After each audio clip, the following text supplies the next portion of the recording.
ආයිබෝවන් අදත් ඔයාලා හැමෝම ආදරයෙන් පිළිගන්නවා. මම කලින් වීඩියෝ එකේ කියපු විදිහට ශ්‍රී ලංකන් එයාර්ලයින්ස් එකේ එක්ස්පීරියන්ස් එකත් අරගෙන ලංකාවට ඇවිත් බුදුරජාණන් වහන්සේගේ දකුණු දන්ත ධාතුව වැඩ හිඳින පොළොන්නරුවේ සෝමාවතී චෛත්‍යය වැඳ පුදා ගන්න ගියා. මේ වීඩියෝ එක ටිකක් දිග වෙන්න පුළුවන්. ඒත් මට ඕනේ වුණේ සෝමාවතී රජමහා විහාරය ගැන මම යන්න කලින් මට දැනගන්න ඕනි වුණු විස්තර ටික ඔයාලට ගෙන එන්න. මොකද මම වීඩියෝ කීපයක් බැලුවා, ගිය කීප දෙනෙකුගෙන්ම විස්තරත් අහගත්තා. නමුත් මට ඕනි විස්තර හරියටම දැනගන්න ලැබුණේ නැහැ. ඒ නිසා මං හිතනවා මට වගේම ඔයාලටත් විස්තර දැනගෙනම ගමන යන්න කැමති ඇති. ඒ කියන්නේ එම ස්ථානයේ පූජාවන් කෙරෙන විදිය, එතකොට නවාතැන් පහසුකම් සපයා ගන්න ආකාරය වගේ දේවල් හරියටම විස්තරයක් දැනගන්න ඕනේ ඇති කියලා. ඒ නිසා මේ වීඩියෝ එක සම්පූර්ණයෙන්ම දාන්න මං තීරණය කළා. ඔයාලා මුලින්ම දැකපු පාලම තියෙන්නේ හංවැල්ලේ, කැලණිගඟට උඩින් හංවැල්ලේ පාලම පසු කරමින් තමයි අපි ආවේ. ඊට පස්සේ මීරිගමින් හයිවේ එකට දාලා කුරුණෑගලින් එළියට ආවා. ඊළඟට ඔයාලා දැක්කේ කුරුණෑගල පහු කරලා මැල්සිරිපුර තියෙන NLDB එකේ අවුට්ලට් එක. දුර ගමනක් යනකොට පොඩ්ඩක් නතර වෙලා ගිමන් හරින්න කියාපු තැනක් එතන. ඉස්සර නම් මෙතන දුන්නේ පොඩි කවුන්ටර් එකක් විතරයි. දැන් එතන ලස්සනට හදලා තියෙනවා. අපි මේ ගියේ 2025 නොවැම්බර් මාසේ දිත්වා සුලිකුණාටුවට පෙර ඒ ආසන්න දිනයක. අපි ආවට පස්සේ සෝමාවතී චෛත්‍ය ප්‍රදේශය දෙවරක් ගම් වතුරෙන් යට වුණා. අපි යද්දිත් වැස්ස තිබුණා. අපි මේ සෝමාවතී රජමහා විහාරයට යන පාර දෙපැත්තම ලොකු කැලෑවක් තියෙන්නේ. ඒකයි මේ පන්සලට යනවා නම් හවස 2-3 වගේ වෙනකොට යන්න කියන්නේ. මොකද පාරේ අලි ඉන්නවා. අපි යද්දිත් අලි දෙදෙනෙක් දැක්කා. හැබැයි කැලේ හිටියේ, පාරට ඇවිත් හිටියේ නැහැ. මේ පිරිසම රැස් වෙලා ඉන්නේ හවස පූජාවට සහභාගී වෙන්න. හවස පූජාවට පෙර කියන්නේ හවස 5ට විතර ලොකු වැස්සක් ඇදගෙන ඒ පුදුමේ කියන්නේ හරියටම හවස 6:00 හවස පූජාව ආරම්භ කරන වෙලාව වෙනකොට හොඳටම වැස්ස පෑවුවා.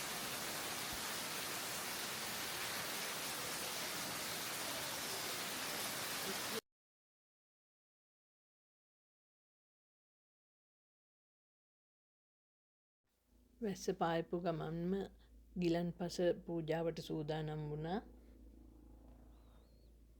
හරිම ලස්සනට ගිලන්පස පූජාව පවත්වන්න හැකි වුණා. අපි හදාගෙන ගිය ගිලන්පස පූජා කරලා දහම් දේශනාවටත් සහභාගී වෙලා අපේ කාමරවලට දුවගෙන ආවා. දුවගෙන ආවේ වැස්ස නිසා නෙමෙයි, අලි ආපු නිසා.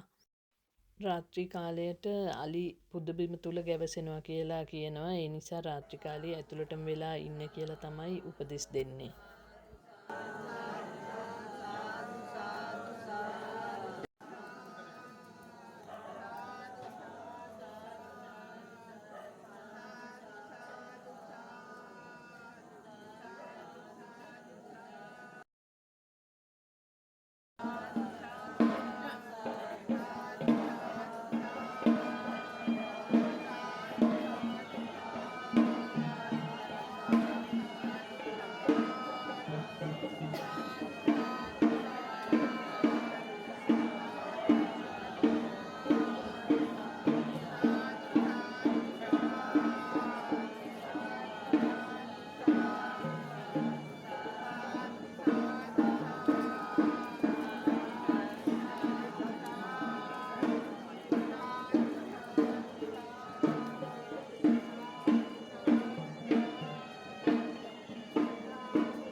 අපි මේ ධර්මශාලාවට යන ගමන් පරිසරයේ ලස්සන නිස්කලංක බව ඔයාලට පේනවා ඇති දැන්.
පසුදා උදෑසන පූජාවට සහභාගි වෙන්න යන ගමන්.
අපි පාන්දරින්ම පිළියෙල කරගත්ත කිරිපිඩු දානය බුදුරජාණන් වහන්සේ උදෙසා පිළිගැන්වීම.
මේක දාන්නද? ඔව්.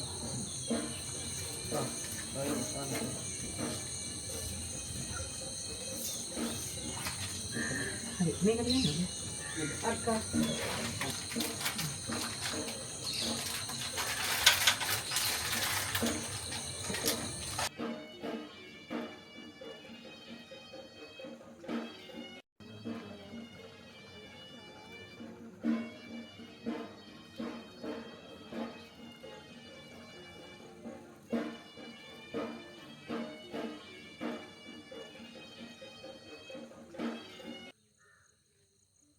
මේ ඔයාල දකින්නේ නිසංසල දර්ශනීය සෝමාවතිය පුදබිම.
රෑකාලී පැමිණි අලි එක්කෙනෙක් දෙන්නෙක් උදෑසනටත් දකින්න අවට කැරකි කැරකි ඉන්නවා.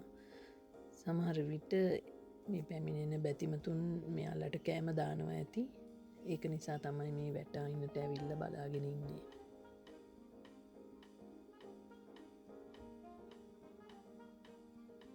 මෙම සෞමාවති පුදබිම හරිම අලංකාර නිස්කලංක පූජනීය භූමියක්. රාත්‍රිකාලයට අලි පුදබිම තුළත් ගැවසෙනවා. ඒ නිසා රාත්‍රිකාලයේ ඇතුළටම වෙලා ඉන්න කියලා තමයි උපදෙස් දෙන්නේ. මෙහි නවාතැන් ගැනීම සඳහා සූදානම් කරන තිබෙන රෝම්ස් ගැනත් කිව යුතුමයි. මේ ඔයාල දකින්නේ ඒ රෝම්ස්. මූලිකව අවශ්‍ය සියලු දේ සහිතව ෆෑන් සහ AC සහිත සහ රහිත කාමර මෙහි බුක් කරගන්න පුළුවන්. ඉතාම සාධාරණ මුදලකට. ඒ වගේම රෑට සහ උදේට කෑම අවශ්‍ය නම් කෑමත් සාමාන්‍ය මිලකට එතනින්ම ලබා ගන්න පුළුවන්. ඒ වෙනුවෙන් කටයුතු කරන්න කාරුණික නිලධාරී මහතුන් කිහිපෙකුත් එහි සිටිනවා.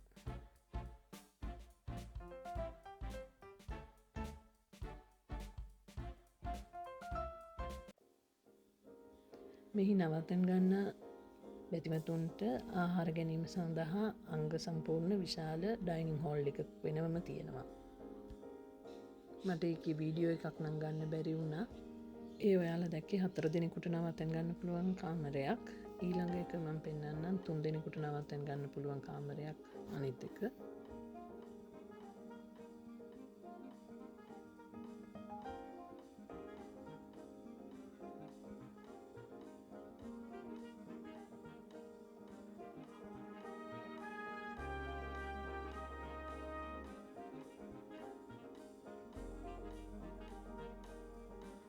අදත් මාත් එක්ක රැඳී හිටි ඔයාලා හැමෝටම ගොඩාක් ස්තුතියි. නැවත හමුවමු ඊළඟ වීඩියෝ එකකින්. එතෙක් ඔයාලා හැමෝටම සුබ දවසක් නිරෝගී දිවියක් ප්‍රාර්ථනා කරනවා. ස්තුතියි.